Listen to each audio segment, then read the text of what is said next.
Hi there, I'm Meghann Scully and this is the Limerick Post show coming to you from the Limerick School of Art and Design. We're going to head on in and meet some of the fashion students and see some of their collection pieces. So now I'm joined by Rian, who's one of the class reps for the fashion design department here in the college. Now, I know you've been very busy. Tell me what's going on the last couple of days. So we're just after finishing our assessments, our internal assessments, which are yesterday.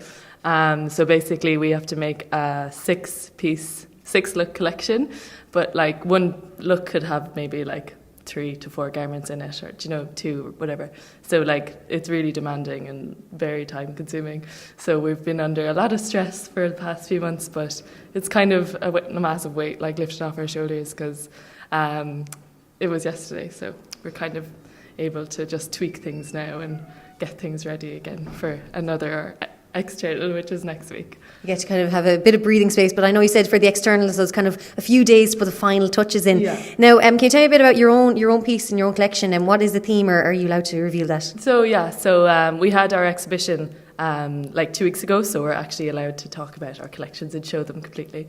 What I do is I kind of through fashion, I kind of try and challenge the stigma around menstruation.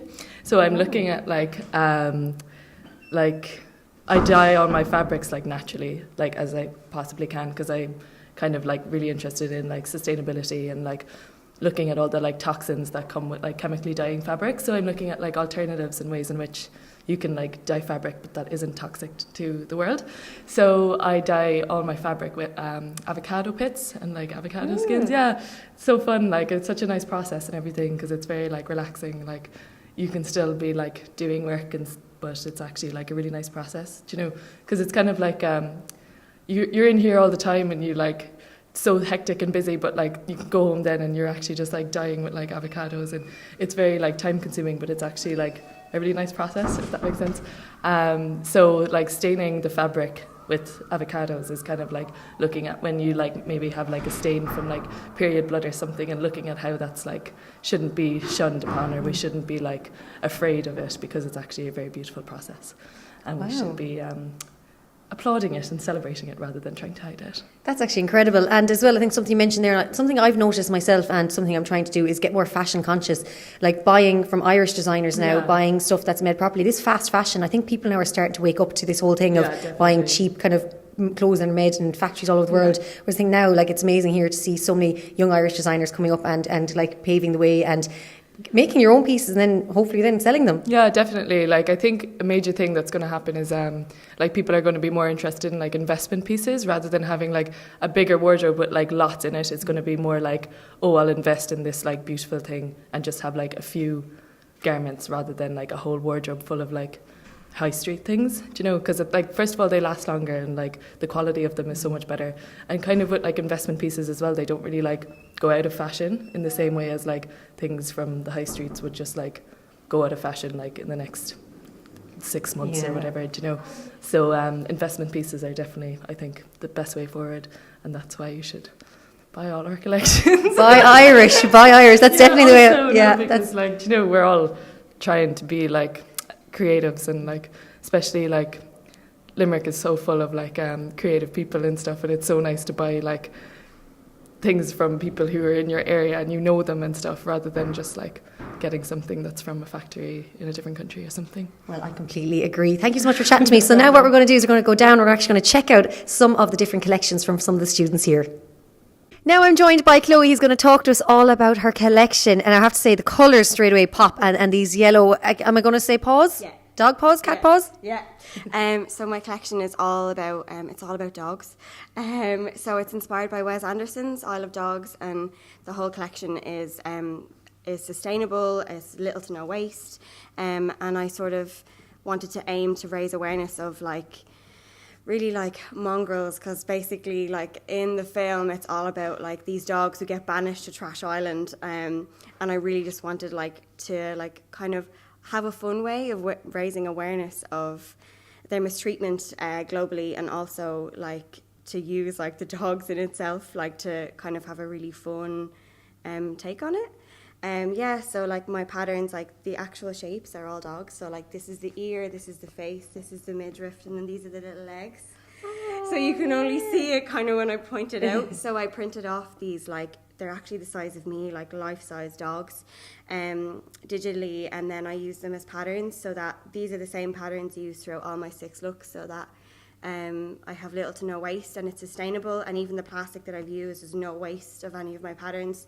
So kind of also to make sure, like in the film, like, you know, there's a lot of homage to like the current issue of like pollution, and really with the whole trash island, I wanted to, you know, really take that, and like it's the kind of chaotic world like our world would be in if it was just taken over by trash. So I wanted to make sure that my collection was like ethical and sustainable. So I have to say, I absolutely love that about all the collections, because they are exactly that. Now, I have to ask, do you have any dogs of your own? Is that what I actually don't. My fiance has a dog. Her name is Macy, and she's so cute. But I just love animals. Like, that's just my thing. Always since I've been like a little kid. I rescue cats, and I rescued a swan before, and like I love animals. So that's just like my thing. So like I really like care about them, and I think they're like the best thing. Do you know, like they're like little furry companions, and I think they really, you know, they have another thing like that. If anyone's stressed, or like I have a little cat at home, like, do you know, it's like they're like this little bit of happiness, do you know? So yeah, we completely agree. I have Bella, Keane has Breezy, so we totally know what you're talking about. Now, we only have one piece here because your collection, because you have to tell us what's happening. So I have my first 4 looks have gone to Future Makers. I'm a student maker finalist this year for Future Makers for the Design Craft Council of Ireland. So my first 4 looks went off yesterday to be assessed. So I'm waiting on to hear back from that. So that's really exciting. So yeah, I'm just like, I've only my look 5 and 6 here at the moment, and then my garments will be returned to me on Monday, and then hopefully I'll hear about the final, and yeah, so fingers crossed. Well, that sounds incredible. We all here in the Limerick Post and across Limerick wish you the very best of luck. Now, I do have to ask, you're coming to the end of your time here, like, how are you feeling about it?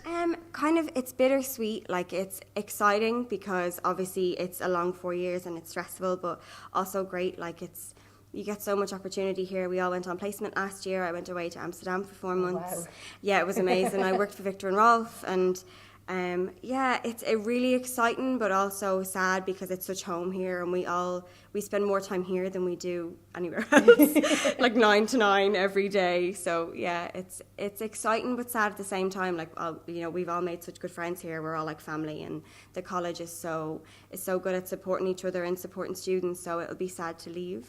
So, yeah. Well, I have to say, thank you so much for showing me your collection and for all the collections here today. I know that we'll be seeing so many of them across catwalks and in all the streets and everything, and available online and everything. So I have to say, the very best of luck with your fashion career and, of course, with the award. Thank you. Now I'm joined by Patricia, who's going to talk about her collection. Patricia, tell me all about this. I think the colours, everything is fabulous. Hi, how are you? So my collection's actually inspired by the GAA. Oh. So yeah, it's like I looked into the GAA and how like nowadays you can play it anywhere in the world, and like it was so traditional to only in Ireland and like everything like that. So I looked into like the globalization, and then I brought in like all these kind of like twists and turns and everything from like playing the sport. And when you look into like their medals and everything, it goes into like the Celtic symbols and like all of that. And I wanted to bring it into like how it's like hand done, so it like mixes the kind of traditional hand embroidery and techniques and everything with like the modern like fabrics, and like there's like foils and everything like that, so it kind of like goes with the flow of the game as well. I think as well it would be very warm to wear during some of those matches that aren't played during the summertime. I've been in some stadiums and it's absolutely Baltic. I think something like this would be perfect. Yeah, it's definitely an autumn-winter collection. The sport's also played like autumn-winter, so it's kind of fits with that. Now tell me, who do you support in the GA? Oh, Dublin. Oh! Yeah, I'm from Dublin, so my dad's brought me to matches since I could walk, so it's really been like a big family thing. That's brilliant. So but maybe for hurling you might support Limerick. Yes, last year I was definitely cheering for Limerick in the All-Ireland final. So when did you come up with the concept of the GA and putting that into your collection? Well, I was kind of like thinking I wanted it to be quite personal, so I was looking at my parents, and my mom's actually American, so she like worked for like the NFL and everything, and I was like, oh well, like my like GA was so like I was there since I was 3 years old, so like it was kind of very personal. My mom has gotten really into it as well, because like she didn't know what it was until she came here, so then it kind of turned into a real family thing. So I was like, oh, if I look into that, and she works for a company and they sponsor the South African Gaels. So like it was like really eye opening to see like she'd gone over there for their championship games and everything, and my mom was like, it was crazy from watching me play to like people who'd never picked up a Gaelic ball until they're 20 years old and everything. So it was like a nice like mixture between like what I love to do with fashion and like what I love to do in my spare time. That's incredible. Now talk to me about the materials you've used here.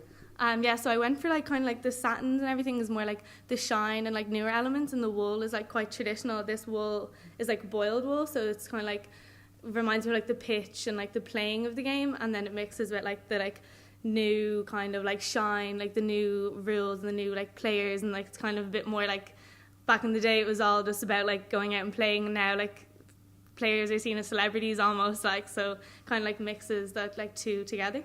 Absolutely love it. Patricia, all I can say is very best of luck. Thank you.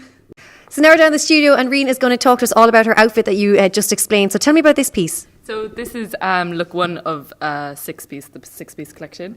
So it's all about like I took shapes from like the shape of a uterus. So like this is supposed to be kind of like a uterus, and this is supposed to be like her fallopian tube. Oh, I can see it. Yes, I can. So like what I do is I kind of look at aspects of like women's wear that make women's wear like unique and like different to tailoring, say, in like men's wear. So in women's wear, a lot of the time like there'd be lots of darts to like fit around the body, seeing as women's bodies are more like they have like a deeper shape rather than men's. They'd be more square.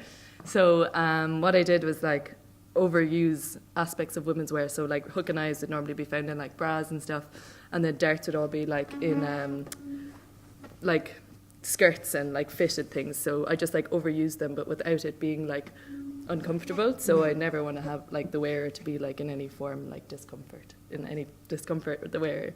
But so like you can wear it when you're on your period and you can still be comfortable. And then this is dyed with avocados as well. So it was white, and this is the colour it goes. Wow. After avocados. And what is the material? It's lovely. It's cotton drill, so it's also like it will decompose, not that you'll be throwing it out, but over the years it will, like, it's a sustainable fabric, so it won't stay in the earth for ages. It'll rot easily. Amazing. So, yeah. Reen, thanks so much and the very best luck. Thanks very much.